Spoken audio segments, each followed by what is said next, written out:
All right. Hello. Good evening, everyone. Welcome back for another episode of Old Reader, New Reader.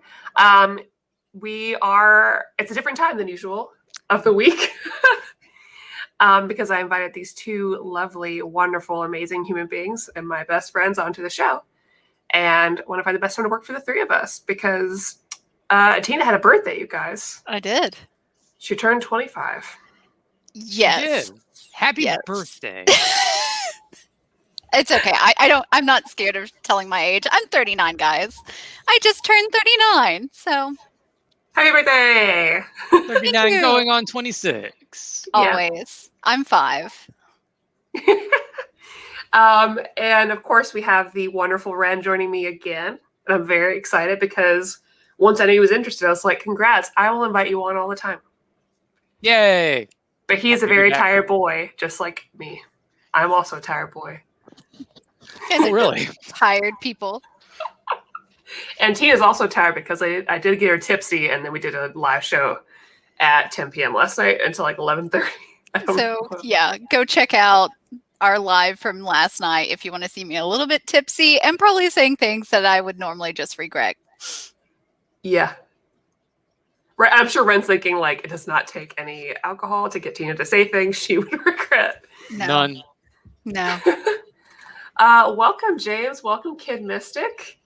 All right, let me move my mic. Let me know if I'm being too loud with the mic and stuff. Okay, so we are talking about Chainsaw Man, which for those of you at home that are interested in reading this or haven't maybe, you can read this through the Shonen Jump app. To me, that's the easiest way to do so. We are not sponsored by Shonen Jump, but I would love to be. Because I recommend them at every chance I can. It's like $3 a month, and you can read 100 pages a day or 100 chapters a day. Yeah. And it's got all of Chainsaw Man right now. So if you haven't read it and you're going to hang out with us today, interested in learning more, or maybe you're prepping for the Netflix show when that comes out, you can read through there. So I decided to keep this, instead of us reading all of it, we read the first 4 arcs, basically. So 39 chapters. So that is the first part that we're talking about. And yeah, so I guess to give you all a quick, there is a show. There's going to be, yeah. I feel like it's the same animator as Jujutsu Kaisen. Maybe I'm imagining it. I mean, if it is, then it's going to be great because they did wonderful for that show. Absolutely. And I'll be cosplaying that when we can go to cons. I guess real quick description of Chainsaw Man, the best I can do. Imagine a world where there are, thank you, Alex, Madhouse. Madhouse. Yeah, where it's there always are Madhouse. devils and demons and fiends. And we are centered around our main character, Denji, who has like a pet, aka best friend, who is a demon, who looks like a little dog-ish. Not really, I don't know how to describe him, with like a chainsaw nose. And they're best friends. They're both really poor because Denji's dad left him with a bunch of debt. And the only way he can take care of himself and make back that debt is to fight demons with his little chainsaw pet. Something happens. They get combined, hence Chainsaw Man. And he gets recruited by this organization who's like, hey, you're a fiend. How about you work for us? We'll feed you in exchange. And he's like, cool. I've been living on the streets. Wonderful. Awesome. All about it. And also, maybe he'll get to touch a boob. I will be saying boob in this as a manga, and that's a very important pivotal plot point. So I do have to mention that. So he is constantly driven by food and by kind of like the next level of physical interaction with a woman, but one woman in particular. All the while he's learning about himself and like what does this mean now that he is combined with his pet, and what does Japan look like now? That's my quick and dirty summary of that. If that fits what you all, if you have anything to add, feel free. You did a great job. You did a good job. Yeah. Hello, Jaden. Can't wait to see the beautiful madness that is Chainsaw Man on screen. Absolutely. Kid Mystic did confirm it is the same group as Jujutsu Kaisen. Good. The plot does sound ridiculous when it's said out loud because it is ridiculous. It is absolutely ridiculous, but I've come to expect it with anime, and I'm always like, the more ridiculous sometimes, the better. Yeah. Amazing He-Man cosplay, by the way. Thank you. All right. So, Tina, Ren. First thoughts on Chainsaw Man, because I've read this before, the first 50 chapters. And this is the first time you all reading this. How'd y'all feel? Like, I knew it was going to be violent. Like, that's kind of why I put it off a little bit, because I was just like, man, is it going to just be one of the, like, just gore, gratuitous violence that I suspect it's going to be? And absolutely it was. But I'm surprised at how well I liked some of the characters despite the gratuitous, like, just gore scenes. Does that make sense? Yeah. Absolutely. So for me, I really didn't know what to expect going into this because all I really knew about it was just like being on Twitter and just seeing like posts of certain characters. I'm like, okay. At first, I didn't even like. I know it was called Chainsaw Man, but I didn't even like realize like that they were literal. There was literally a Chainsaw Man in there because all anybody ever posts was Maki like the whole time, like yeah, like the whole time, or Machina, and so when I first like read it for like the first couple chapters, it was a little bit of a slow burn for me. I was like, I don't really kind of know like what's going on. Like I don't. It took a while for the characters to kind of grow on me. It really did. Like I think it really wasn't until about the third arc that I was like, okay, like now I'm like kind of like staying speed with this and stuff. And that's not to say that I didn't enjoy it. I do, but yeah, kind of what Tina said. Like it is a lot of gratuitous violence, and it's like I don't mind dark media at all by any means, but I also have to be kind of like in the right like mindset to really like be down and sit there and enjoy it. And so aside from the violence, I also kind of wasn't just expecting some of the horror in there, because like all of the demons like really kind of gave like that Junji Ito type vibe where it's just like they're not like, usually when it comes to like shonen manga, for example, it's either you get like these really big, buff, ridiculous looking monsters that it's just like, oh, like you can tell that they're strong at first glance or something like that. But this, like, it really tried to be creepy, and it did work inside because some of those demons were genuinely creepy. So yeah, I mean, those were my first impressions, at least. Yeah, that's fair. And yeah, those demons are definitely like, it's hard not to read this now and compare it to Jujutsu Kaisen, because in the past year we've also had another show with people fighting demons just in a different way. Mm-hmm. But I would say you're right. This kind of leans more. Oh, look at Alex. Junji Ito vibes. Yeah, because a lot of them are like very just odd and creepy and gross, and not what you'd all expect right away. It doesn't have like some of the characters, and that becomes a big plot point, but they don't have a very linear driven motive, which is counter to what you expect for something. Like the main character, like, oh, he's in it for food or something like that. But like you don't know what some of these characters' motives are. They're kind of counter to what you would expect from a character, which I think is nice. And it really does kind of have a sort of overall Junji Ito like weird vibe to it. I can't ever put a good word to describe that feeling that you get from that type of media. There's just sort of overall, it goes beyond the gore, it goes beyond that sort of like in your face violence to a sort of beyond feeling that just kind of leaves you unsettled. I would say a good term for that is almost more of a Lovecraftian horror than it is like a typical horror. Right. Just like Junji Ito, I don't consider it to be your typical Japanese body horror compared to like other Japanese horror. It's something different. It's trying to like give you the balance of like something you wouldn't expect. So I will say it's my second time reading through this. And I like you all, I had no idea what to expect. And from the cover alone, you know, you've got Denji as Chainsaw Man. He's got a chainsaw out of his face. He's got chainsaw arms. And you think, okay, what is this? And I went into it kind of blind, but people were talking about it. And what really got me interested and makes me want to continue reading it, because it was kind of a bit of a hiatus, it's coming back, is just the goofiness overall. Yeah. And it's funny because, like, describing Denji's character, if I described him in something else, I'd be like, this guy's gross. I don't like him. But there's something about the way that he's written that makes me find him endearing.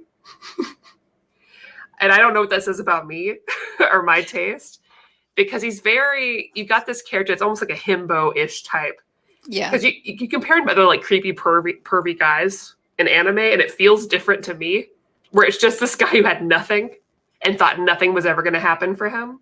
I mean, his conversation with this pet, like, hey, here's bread. Maybe one day we'll have jam on it. And he meets a woman. He's like, oh, I never thought I'd get to actually do that. Wow. Maybe I could touch a boob. Like, he's like, well, it has, never and know. stop me. It kind of has a sort of like, what is it?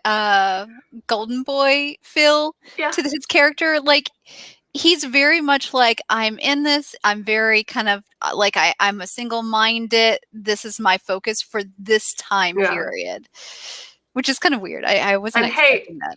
He's about consent though, because he's never gonna. It's only if those layers like, hey, if you do this, I'll let you do this. And he's like, right. He's like, whoa, I'll give you a kiss on the cheek. I never thought this was on the table. And then he ends up being kind of cute towards the end with like, oh, actually, it's not about all this. It's about this girl I like. But I'm definitely. It's hard because these first 39 chapters are really good, but you definitely get a very quick taste of these characters. You can definitely tell there's something much bigger at play, like most shonen. Obviously, Denji's a very special case because he and his demon are still alive within each other, and they want his heart. They want that little chainsaw boy. Whatever. You know, I'm tired. And this whole crew, there's something much more happening here.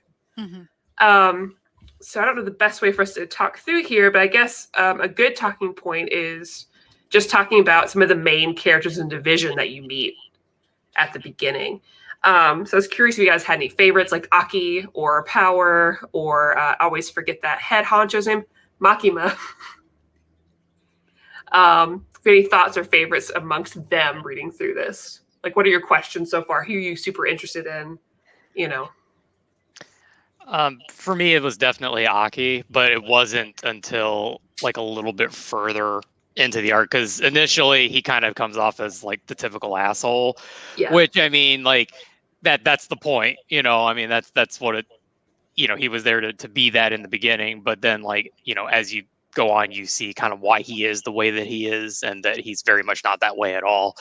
So he was definitely the one that interested me the most, just because, like, he kind of seems to have the most kind of character development, and like is the most probably well-rounded out of the ones introduced, at least within these 39 chapters that we read.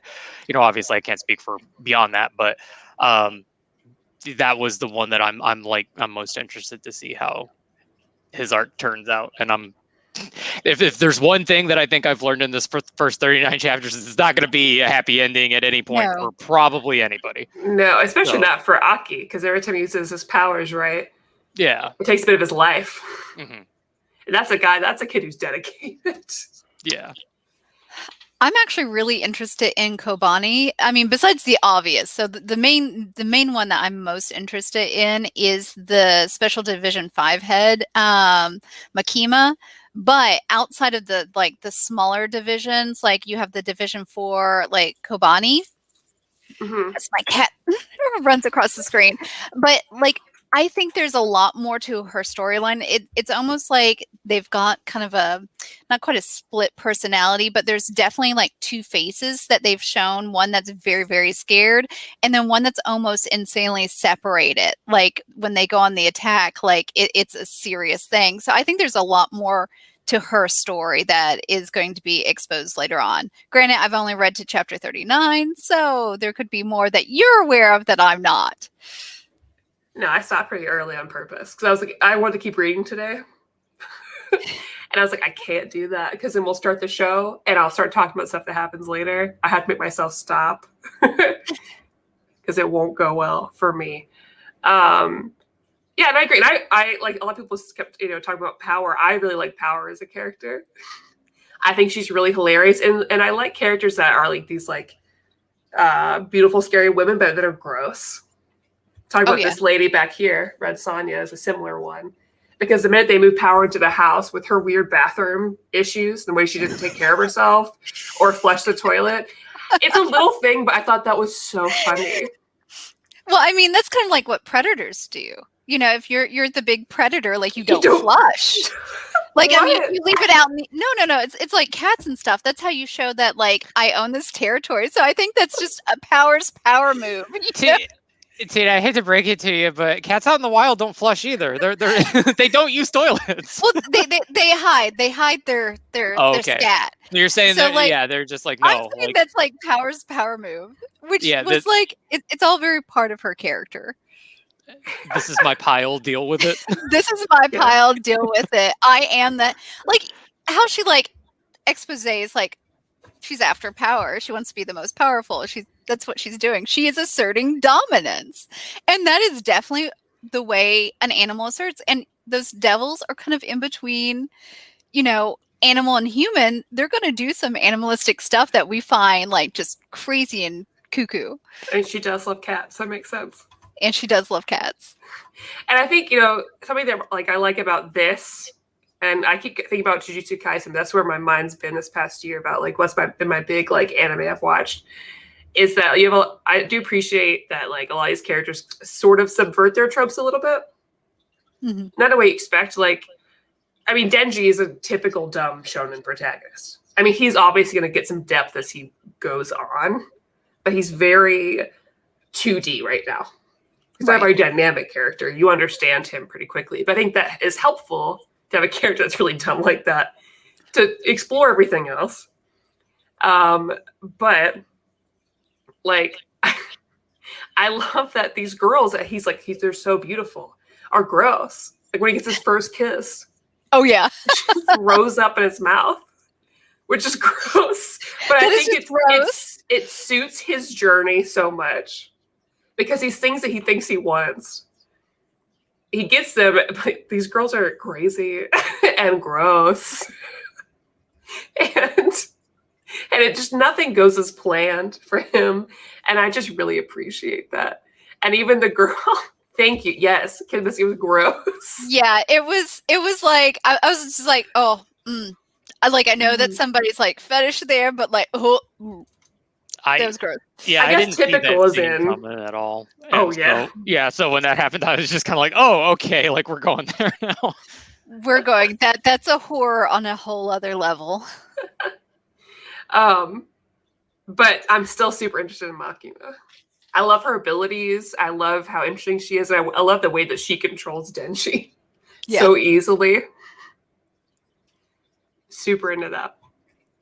And I will apologize because I'm so tired. So I feel like I'm not leading as well as I typically do. Oh no, you're fine. You're fine. So I guess looking at the arcs and things. So of course, like towards the end, we had a bigger arc with like fighting the zombies, and we get to be introduced to a lot more characters in the division, which is pretty exciting because we get to spend some time with Aki and Power and Denji and a few of the others. But like it's that final arc, we really get to see a lot of strong personalities come out, like and they're creepy, like Prince and Beam. And Angel, which I really liked Angel's character a lot. I thought he was interesting. Man,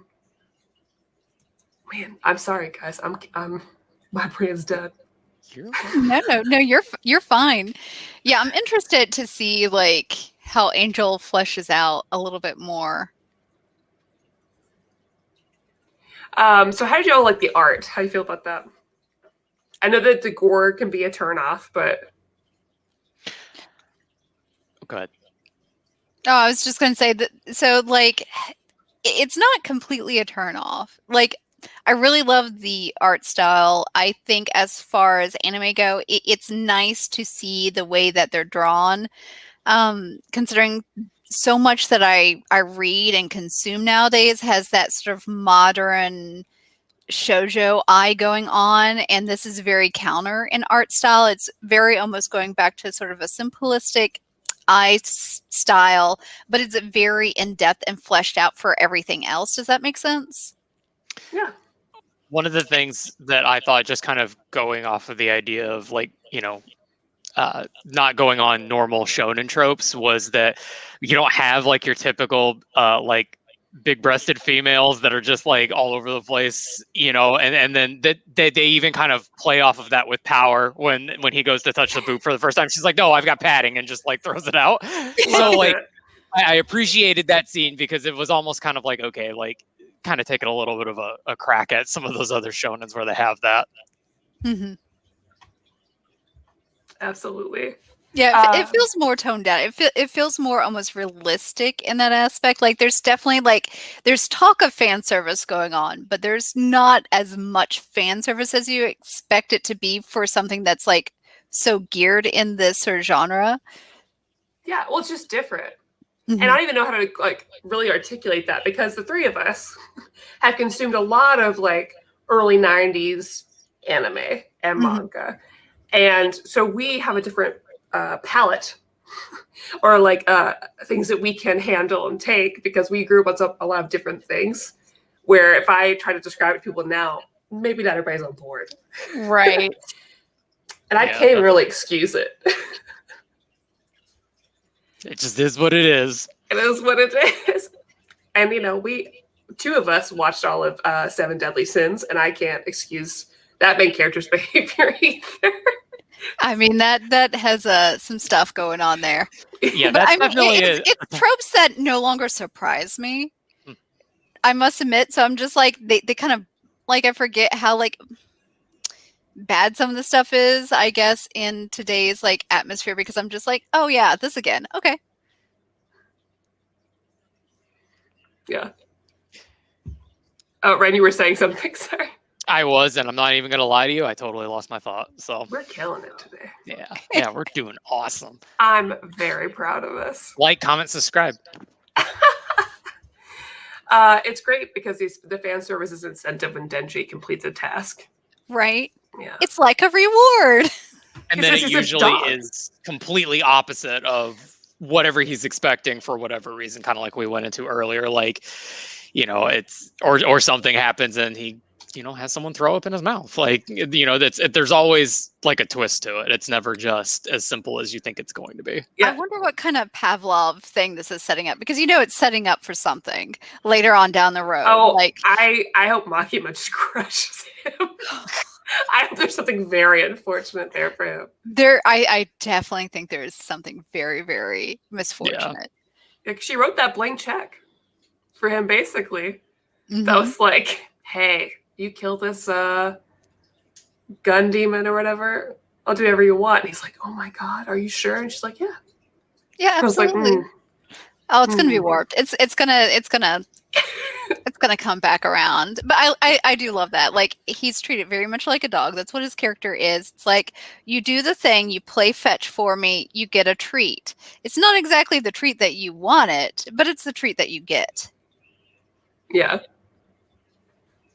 I'll say this Makima is the most well-written female character in Shonen Jump. That's a big statement. That is. That's bold. I'll get to the end and I'll see what I think, but I've got some favorites. That'll be hard.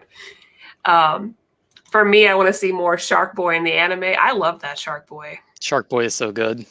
He's so good. Can't go wrong with Shark Boy. And I really liked Katana Man. Like, maybe not as a character by himself, but I love the way that mirrors Chainsaw Man. And I really like their fights. Also, this was like the dumbest thing to talk about to people. Because I'm like, no, this is really cool. His face is chainsaw. His arms are chainsaw. Also, he fights Katana Man. His face is katana. His arms are katana. Yeah, it's one of those things that, like, you definitely talk about it, and on paper it just sounds absolutely ridiculous, but it just works. I mean, if you talked about a, pirate boy that can't swim and his arms stretched really long, that sounds really stupid too. But here we are 20 years later on that, It's true. It's true. I love manga. It's ridiculous. Okay, so what are some things you think you'd like to see next? Like, is there enough? So do you feel like this is something you would recommend or want to continue reading after reading? Because that's a big get. Because you can still enjoy something and be like, maybe not for me. No, I think I'll definitely continue reading. Like, it hits upon that sort of dark fantasy, comedy, horror, action that is just, it's reminiscent of a few things. Like, it's reminiscent of Junji Ito. It hits onto the sort of like a Gantz thing. So it hits sort of all these sort of like dark, sensual, genres that are coming together quite nicely. The gratuitous violence, I'm never one for like gratuitous violence. Like, if it has a point to it, I love it. If it's just there just to be gross and, like, oh, it adds to the horror. I don't think necessarily certain like gratuitous violence adds to, sorry, my cat keeps trying to jump up. It's okay. Adds to it, but I think this one does it well enough. Like, it gives you enough to almost be to that point of overwhelming, but it doesn't continue. Does that make sense? Yeah. So I'll be coming back to this. I'll definitely continue reading this after we're done. Yeah, I mean, I'm going to go ahead and finish reading it because at this point, I want to know. Like, I want to see like where it all leads, and because especially towards like those last like 5 or 6 chapters that we read, like they really kind of hinted at something much, much bigger going on, and so I want to know what that is at this point. And I do want to see what happens to these characters. I'm not like. No, I mean, I'll be honest, like I'm not so overly in love with them that I'm like, oh my God, like I got to go run out and cosplay, them or anything, just personally, like that's not like. Just do what I did. Just do it 30 minutes beforehand. I mean, it'd be easy enough, right? You just got to. Right. I mean, this is basically like you've got a suit already from your Final Fantasy. Yeah, there you go. Or I could just like, put the little string on my chest to throw a wig on and call it a day. But, But no, and especially like kind of going back to the violence and stuff, and Tina, you made a good point when you said, it works best for you when it has a purpose, and I feel like it does have a purpose here. Right. Is it graphic? Yes, but at the same time, that's selling a point, and the point being that like. This guy who is now, half demon, half human is just going and just putting himself through all. And that's the other thing too, is like Denji gets ripped into pieces quite literally, like almost every fight. He never comes out as like a real clear winner all of the time. Right. Like, I in one of the arcs, he comes out relatively clean, but for the most part, ever since he's become Chainsaw Man, like he's pretty much on the brink of death. Like whenever he's done with this, it's never he's just gonna like suffer. Right. Like that's the whole thing. It is suffering. Like it's not just, okay, like he just suddenly powered up again.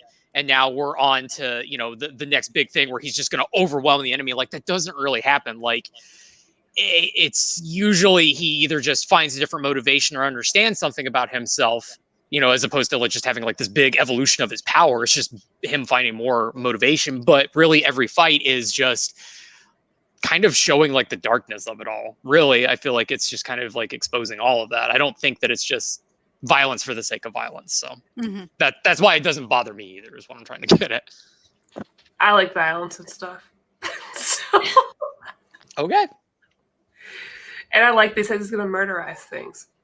But I'm big into horror, so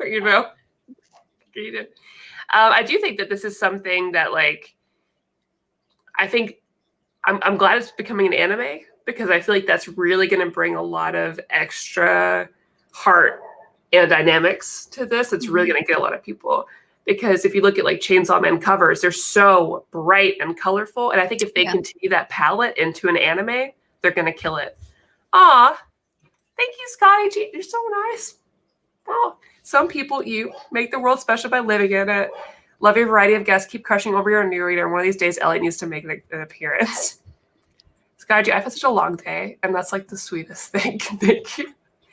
Elliot's been on once when we reviewed Critical Role, One day he'll be on again, but he hates live shows. He's much better at pre-recorded.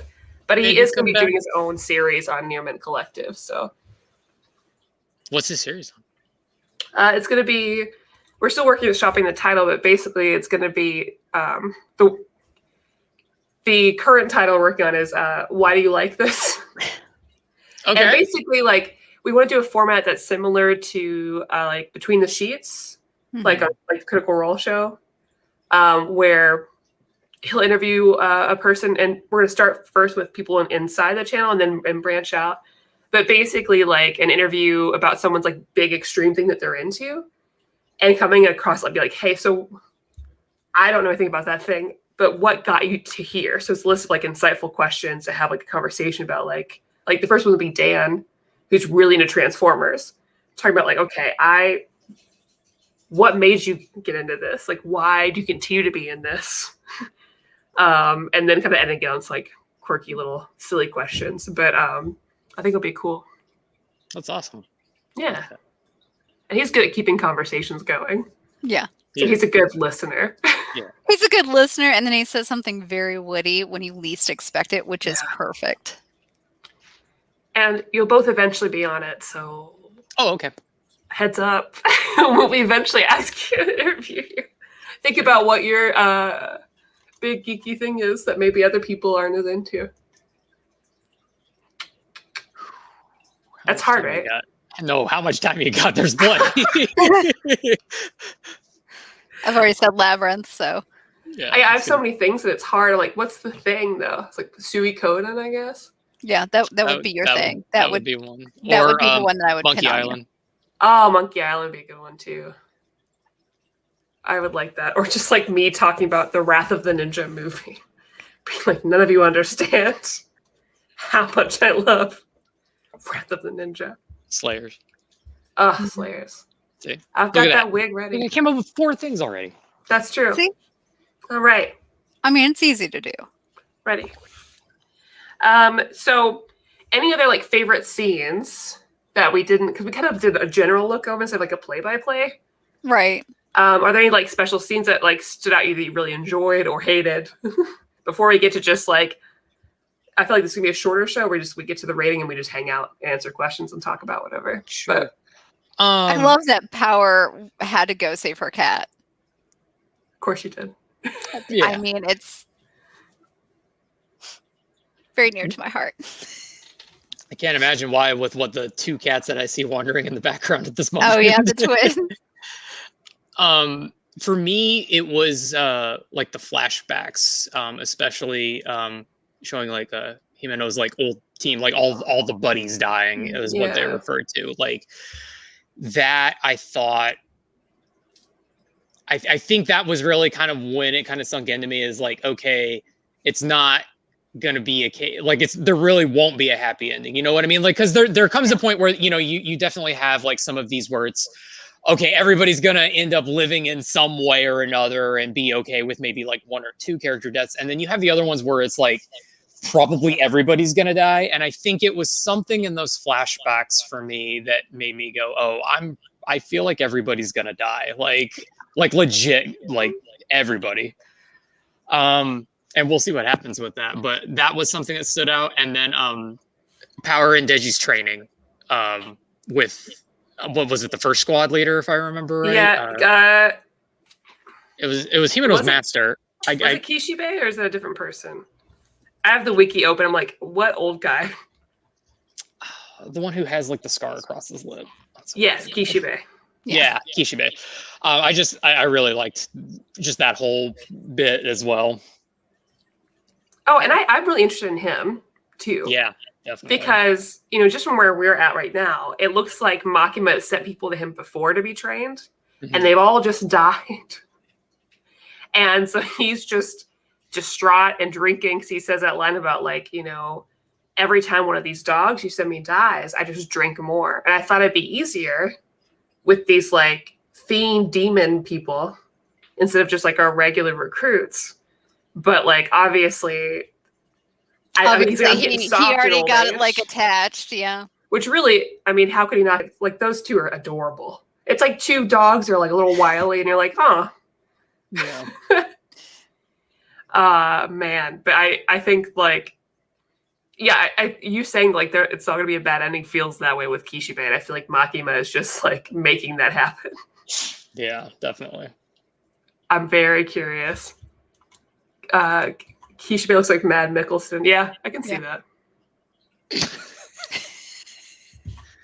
Let's talk about James. Who is that? Oh, they were talking about. Oh, this part. Yeah, they're in. Oh, so gross. We talked about it. We talked about it. There's. Yeah. I think it's hilarious, but it's gross. Turned a pleasant experience into a no. Yeah. No. Kid Mystic says chapter 39 is probably the chapter I go back to the most. It's rich in themes. Yeah, I think it's a nice little like. These first 4 arcs are a nice little first taste. Because by the time you get to the end, there's like enough of the beginning of like a bigger picture of everything that you're like, okay. Especially when Makima like dies and comes back, you're like, there's a lot more happening here. Yeah, immediately I was like, oh, she's gonna be just like Denji. You know, there's something going on there. Like she's definitely pulling strings. She's definitely doing something. You know, like she got called a liar, so we know something darker is going on. She's up to some stuff. There's demon there somewhere. I mean, you have to be to get up from a bullet in the head. So clearly she's hiding something. Like I almost expected some of the other team members to get up too, because you know, like it just seems like everyone's hiding something. You know what I mean? Like they're not being honest with other people. They're either not being honest with themselves. They're hiding something, or people are going to reemerge. So now, is this a complete series, Maddie? No. So that was the other reason it went on hiatus. I chose a shorter part of it. One, because I didn't want to overkill you guys. I could read this in a day, but that's not everybody. There's like 95 chapters out right now. So it's not a ton. It's still fairly new. My understanding. You could read that on Shonen Jump in one day, guys. Yeah, my understanding, without really spoiling anything, just because I happen to see a separate thing, is like the chapters that are out now, I think, have ended the first part, and so the next part is like part 2. Okay. So it is incomplete, but at least like the first half of this whole story is done. Okay. I'm excited to read the rest. And also, everyone's been talking online because the author just dropped like a one-shot, not related to this, on the show. You can read on the Shonen Jump app, and everyone is just like raving about how great it is. And that looks like it's a very different type of story. I know some people mentioned in the chat. So normally we give a rating at this time. I know it's kind of hard to do because we didn't read a ton of it. Right. So I'm happy we can rate it, or we can choose to abstain, and maybe we read some more Chainsaw Man later. I'm feeling like a 7 out of 10 as far as a 6 or 7 out of 10 for this right now. I really like it, but I think it's really hard to tell until I finish the rest of it. I'm really enjoying it. I'm very interested, but like I do agree with like Ren. I can tell when we really like something if we're like, I could cosplay this person pretty quickly. Mm-hmm. And some shows they are, like Jujutsu Kaisen, immediately. But this definitely has a lot of promise. It's very unique. And I enjoy it enough that I'm like, it's so ridiculous that for me, that really works. So I'd say like a 6 or 7 out of 10.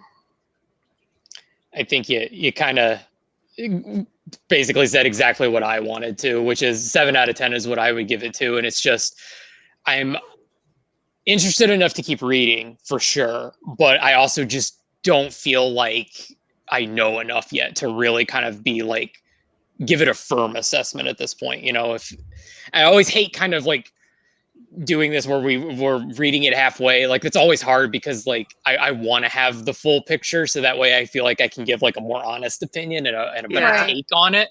Well, I mean, it's okay to revise your, like if you revisit a media, it's okay to revise. I think that actually shows the significance of the media if you revise your statement, say like I actually grade it higher than what I originally expected. Yeah, I think like it shows growth. Like the majority of Erased is a 10 out of 10 until the end. Oh yeah, garbage. Betrayed me. it went from like a 10 out of 10 to like a 2 out of a 10. Never forgive them. Anyway, sorry, continue. That's how I feel about Death Note after a certain point. Like, it went on way longer than it should have, and Yeah. that's definitely how I feel. So I get that. The ending can really make or break a thing. Yeah, I'm with you guys actually. 7 out of 10 at this point in time. Like, it will bring me back. But I think for some of the characters, I felt like I wanted more out of some of the characters that died.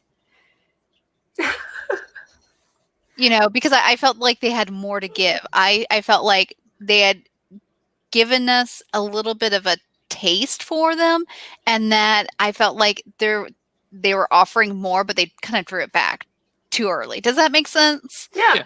And I'm sure like things may come up, people may reappear later. Like I'm certainly into it. But I don't know. I think the characters that I got attached to were taken away too fast. And then some of the characters that were left, I'm not really interested in them.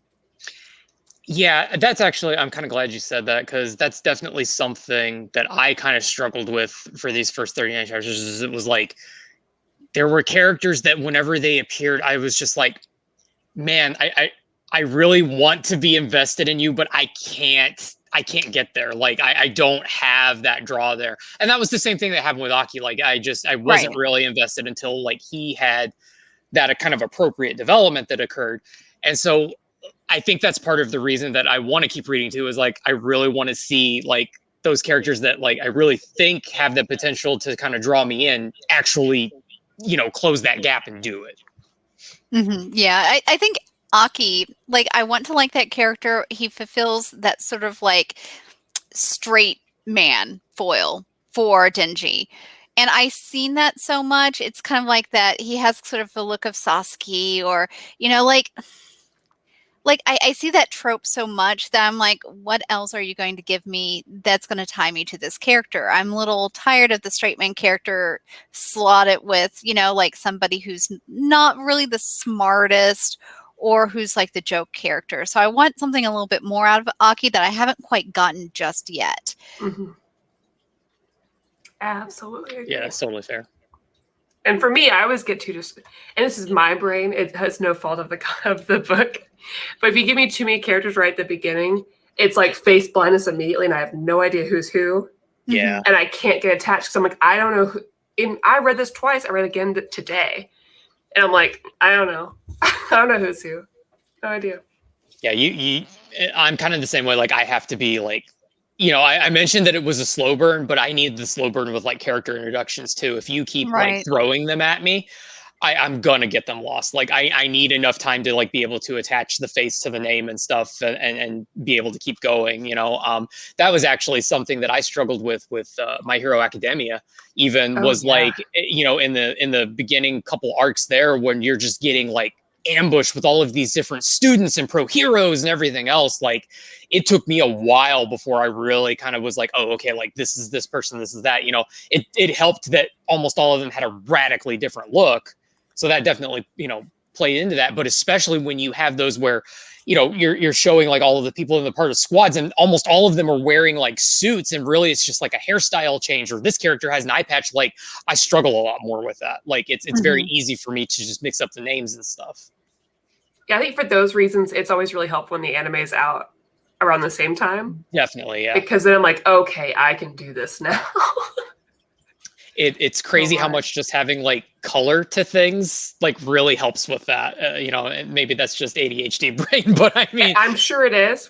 If those character designs are similar, I'm going to get lost. I don't think they had a lot of similar character designs in this, which was nice. I think it was a little bit of a, like, it didn't suffer from same face. Yeah. Like I was like, I'm pretty sure I can catch these characters, but like I said, like, you didn't get enough time to really connect with some of them. Joe said show up late, but Ren's board game collection has my interest or my attention. Joe's my board game guy. Joe, these two people are my best friends in the whole world, and we love playing board games together. I don't know if I can rotate it, but that is one shelf, and there are several boxes full of other games that I have not been able to display yet because I simply don't have room. So Nice. yeah. And all three of us have been buying new board games during the pandemic, only to not have enough people to play them with because we're waiting for that perfect weekend we can hang out and play board games. I mean, I am having a board game night this weekend. We will miss you, Ren. I know. I'm sorry. I can't make it. No. You're fine. Heather picked up Deception, so I'm interested in playing that. That one you can play with a group of 12 players. So Wow. Is that this? I think it's like Deception Hong Kong or something like that. Yes, Deception Hong Kong. I have played that, and that is a lot of fun. I played it with just 4 people, and we had a good time. If you have a lot of people, I imagine it's. And then Heather gifted me Red Dragon Inn, another set, so I can now play with 8 people instead of just 4 people, which is nice. It's one I've always looked at, but I've never had the chance to play. It's actually really, really fun. I really enjoy like having that sort of like tavern D&D party tavern, drink your buddies under the table. Mm-hmm. Joe, you are welcome here anytime. And I already told you, I talked to Omar. We're gonna get tickets to NYCC and then just come stay at your house. I already talked to your daughter. She's down for a sleepover. This is how I make friends. There you go. There you go. Real quick, Maddie, are you sticking to the anime for Jujutsu Kaisen, or are you planning to read the manga? I'm going to stick to the anime only because I've really, really enjoyed it that way. So even though I want to read ahead, if I do, I will not go back and watch the anime. It happened. Really? Yes, because I don't want to watch the same thing I've already read, unless it's been a long time. I won't give you any spoilers. I'm reading ahead. With My Hero Academia. Okay. Because like I got so into it and I was like, well, I just want to know what happens. I read ahead. But then once the new anime seasons come out, I was like, I don't really want to watch it. I know what happens. Oh. And then I'm like totally out of whack. So I'm trying not to do that. If I start one, I want to stick to it until it's done. Unless it really differs. Like Promised Neverland, I watched the first season and then I read all of the manga. And I'm glad that I did. The manga is so much better. Yeah, don't want to watch that anime for sure. Heard the stories there. Man, that one's perfect. That's a great read. It's like, I don't know, 200 chapters or whatever, but it's fast. Mm-hmm. Honestly. So we're almost to the end. I know that we got some tired people, but I have a couple questions. Since we're doing a manga show, I'd love to ask you all, what your favorite, what are, when people are like, hey, I want to read manga, what do you recommend? Do you have any go-to recommendations for you or some personal favorites that you like to share? Sure. I think it definitely depends on the audience too and what they like, but I pretty much will almost always recommend Full Metal Alchemist, and I know that that's probably tired at this point because it's just so popular and stuff, but it's one of those cases where it's really good for a reason. It has stayed as popular as it is, for a very good reason. So, but man, there's so many. Can we pick a category or something? Oh man. Real quick, it's a good thing you recommended Full Metal Alchemist because there actually is a lot of new readers coming into that because there's these new beautiful collector editions for those where they're a little bit oversized and maybe have 2 volumes in one and they're hardcover and shiny. So a lot of new readers are actually getting into that. I guess some good, genres would be I don't know, favorite shonen or favorite slice of life or sci-fi. Sure. I mean, I love One Piece. That though, is one I recommend based on audience because that is a big investment if you want to go through all of it, which you pretty much should because it does draw back a lot to earlier things and stuff like that. But at the same time, that's an intimidating amount of reading at this point. So it really just depends on the person. But obviously that's that's obviously one of them for sure. For some probably lesser known ones, I still to this day absolutely love Blue Exorcist. Yes, man, that was going to be one of my recommendations. Was Blue Exorcist is amazing. It's one that I feel really kind of just slipped through the cracks and never quite gained the popularity over here. Which was surprising because it hit so many it hits so many of those same tropes of the things that are popular now. Right. Really. I mean, like you look at Demon Slayer and like some of these other ones, like a lot of that is still there, you know, it's still like the school life and things like that. But it also, I always liked it because it was, I wouldn't say it was like so heavy that it was like more adult themed, but it wasn't like a typical shonen either. Like Yeah. it still dealt with like a lot of like deep-seated family issues and stuff like that I really enjoyed, and thought it was really well done, and all of the characters were amazing. It is still ongoing. Unfortunately, they ran into a weird thing too with the anime where the first season had that whole thing. It doesn't happen so much anymore where like they ran out of material, so they made their own ending. Oh, see, I didn't know it differed from the manga. It did in the first season, but then what happened was they did a second season and basically just picked up from another manga arc and pretended that their own ending didn't even happen. Oh, you know, like in the anime, that so makes more sense now. Because I watched the second season, and I was like, this is different. Yeah, but that's one that I love and is very near and dear to my heart. So, have you cosplayed from that? Yes, it was actually one of the very first things I cosplayed. Aww. I cosplayed Yukio, and Lisa did Shura way back when. Oh, okay. Aww. Yeah, no, it's coming back to me now. I've got photos somewhere. I'll dig them up. I love Blue Exorcist. I would love to see those. Yeah. I would definitely recommend Noragami. It went on a hiatus for a while, and it was starting to get pretty popular. But because it went on a hiatus, they kind of had to end the anime. It is back now. The mangaka unfortunately suffered some health issues, but it is back in production. So it's being picked up again, and I absolutely love it so much. That is one that like really deserves a more ongoing anime for sure, because I think they only did the first two seasons. I don't think they picked it up beyond that, and it's one of those ones that genuinely gets better and better like every arc, and like all of those characters are so good. So yeah, I totally back up the Noragami recommendation 100%. Those are both really great group cosplays.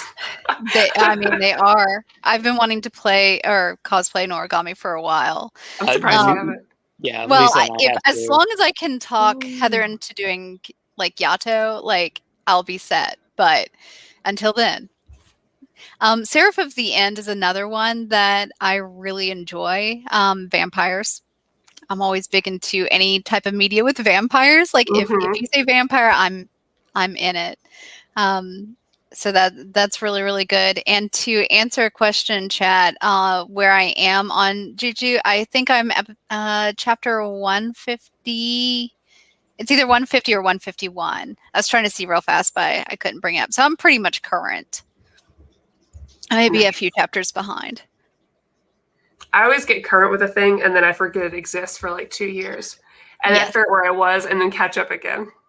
Yeah, that's me too. That's why I almost hate doing things ongoing. Like I almost really prefer them to be like either close to the end or like right at it, just so then that way, because I'm one of those people that I just binge. Like that's just how I am. That's the best way to do, because you get all your fills like in one go, basically. So you can consume the media, and then at that point in time, you can be like, oh yes, I either really want to reread it, so that brings a value to it, or, okay, I'm done. I never have to pick that up again.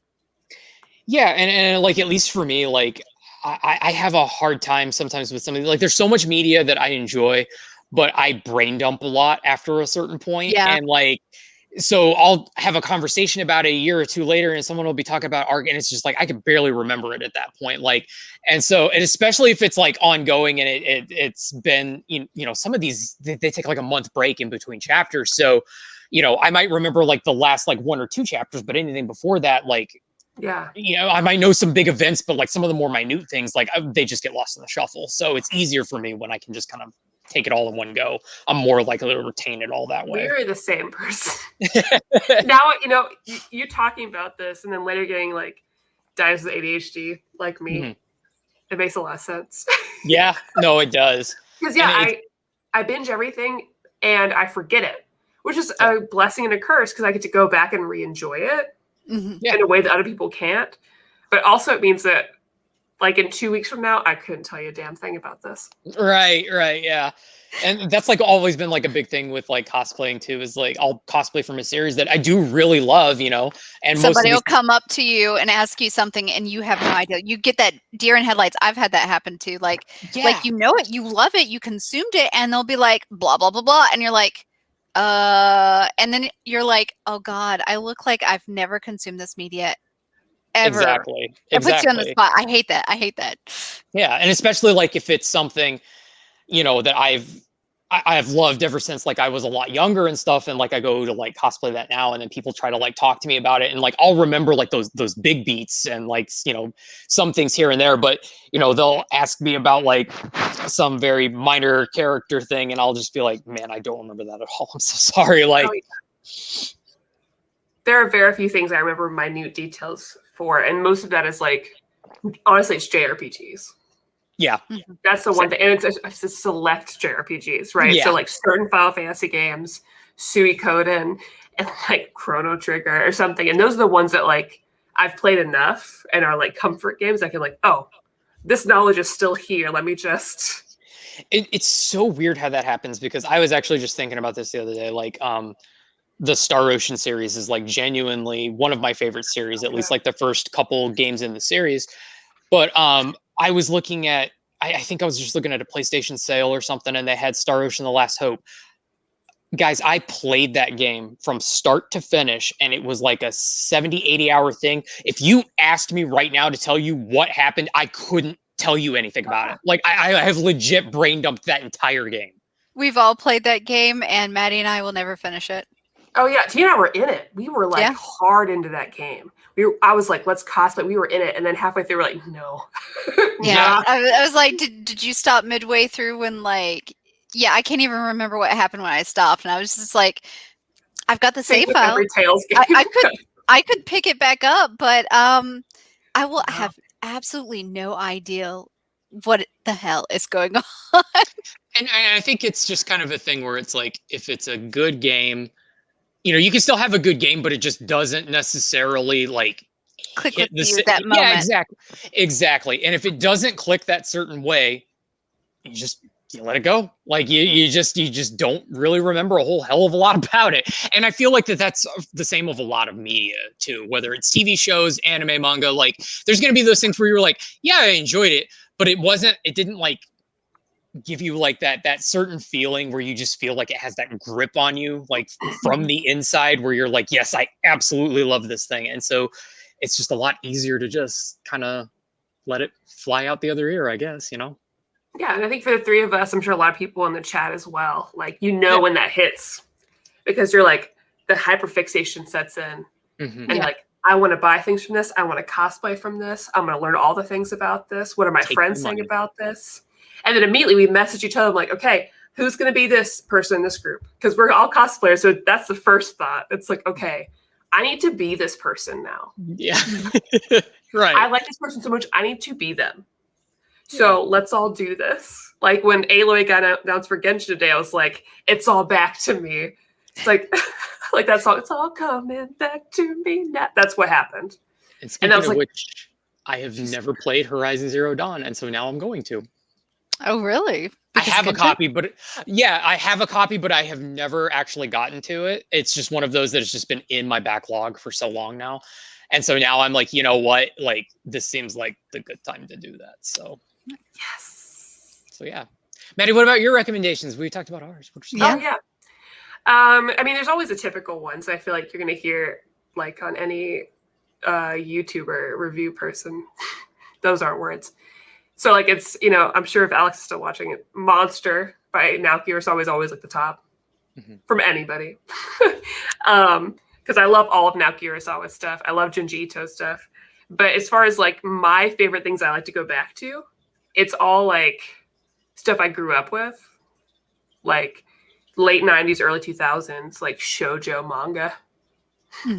Or I guess more josei, because usually more mature.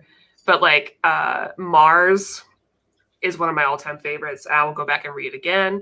I just read through it on Comixology Unlimited. I also read through Tramps Like Us, aka Kimi wa Petto, on Comixology especially if any manga also has like a live action show.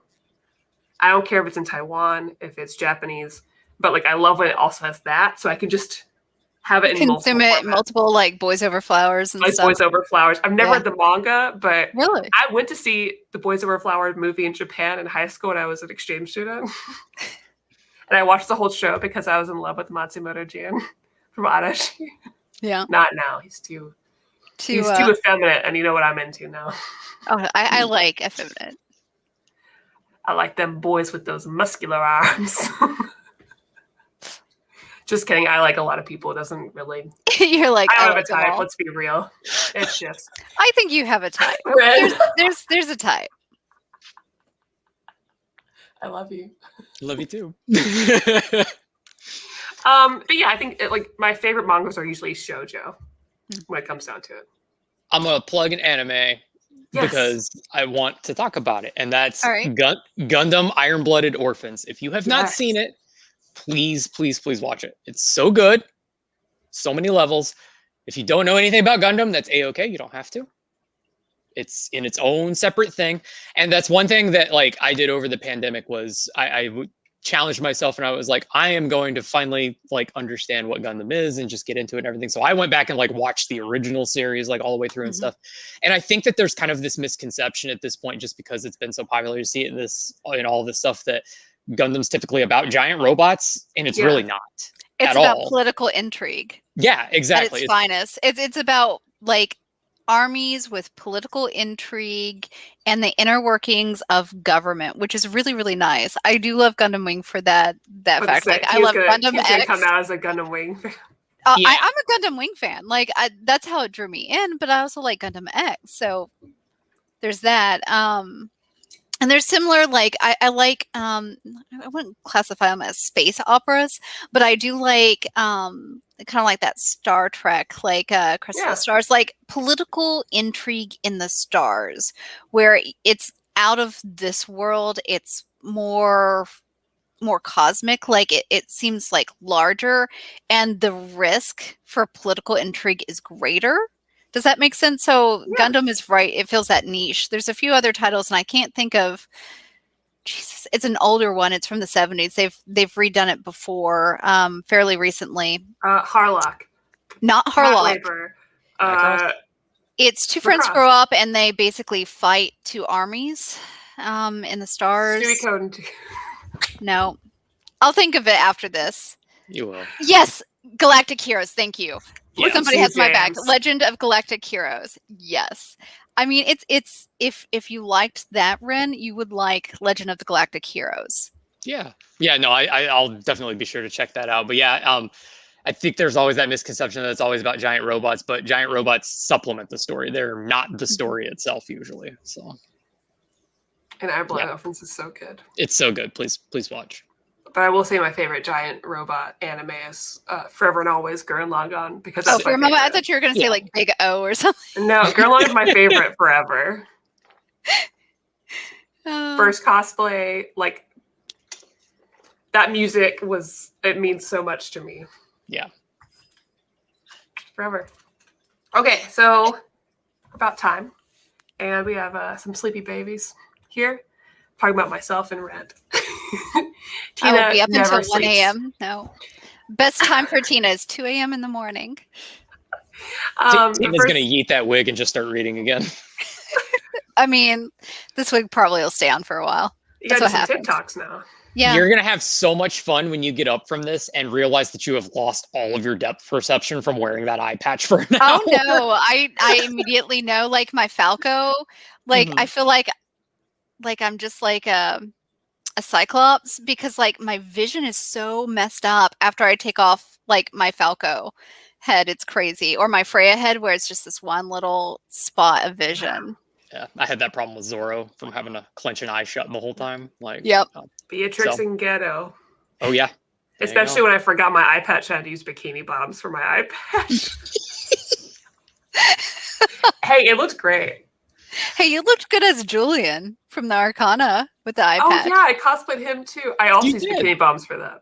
Yeah, it was great. You're like, Do you I will just like wearing use this. bikini bottoms on your head all the time? That You was know, a at some thing? point you're like, do I want to go through and make an eye patch right now, or do I want to use a black bikini bottom? It's gonna be under the wig. I think too, you for now. forgot it, and then you're like, wait, I learned a trick from beforehand. I'll just use this. I'm talented. What if Tina was wearing bikini bottoms right now? I'm not. I was made gonna this. ask. I know you made it, but I'm just saying. So that's why I was like, I made it real fast. Although I did think, I was like, do I have? And I did look. I looked to see if I had even bikini bottoms, and I don't. I just wear shorts for my That's like cosplay tips. yeah. Oh the things man. we All do. right. So, first of all, I want to say thank you to Ren and Tina for hanging out with me today. I hope we'll do it again, and I hope next time I'll be caffeinated. Yeah, we'll plan that a little bit better. Hey, it happens.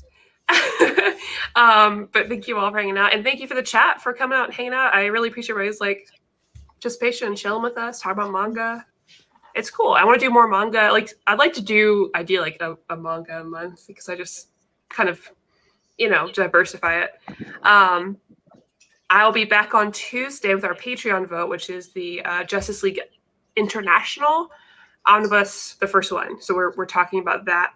And man, I've got a lot of reading ahead of me for that because it's going to take me a bit.